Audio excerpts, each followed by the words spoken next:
সাভার ঢাকার পাশে এক শান্ত এলাকা, কিন্তু কয়েক মাস ধরে এখানে একের পর এক লাশ পাওয়া যাচ্ছে।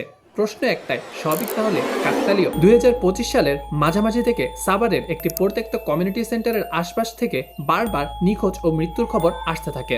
প্রথমে কেউ সন্দেহ করেনি, কিন্তু ধীরে ধীরে একটি প্যাটার্ন তৈরি হতে থাকে। এরপর পুলিশ আশেপাশের সিসিটিভি ফুটেজ বিশ্লেষণ করা শুরু করে। পুলিশ লক্ষ্য করে প্রতিটি ঘটনার আশেপাশে একজন লোকের উপস্থিতি বারবার দেখা যাচ্ছে। তার নাম মাসিরুর রহমান সম্রাট। স্থানীয়দের কাছে সে ছিল ভবঘুরে, নীরব এবং প্রায় অদৃশ্য। এরপর পুলিশ সম্রাটকে গ্রেফতার করে। গ্রেফতারের পর সে স্বীকার করে সে অনেকগুলো হত্যাকাণ্ডের সাথে জড়িত ছিল। পুলিশ জানায় বয়স্ক নারী, অজ্ঞাত পরিচয় ব্যক্তি, এমনকি একজন কিশোরীকেও সম্রাট হত্যা করে। এই ঘটনাটি আমাদেরকে দেখিয়ে দেয় অপরাধ সবসময় চিৎকার করে আসে না, বরং নীরবেই অপরাধগুলো চারপাশে বেড়ে উঠতে থাকে। ভিডিওটি ভালো লাগলে অবশ্যই লাইক, কমেন্ট এবং সাবস্ক্রাইব করতে ভুলবেন না।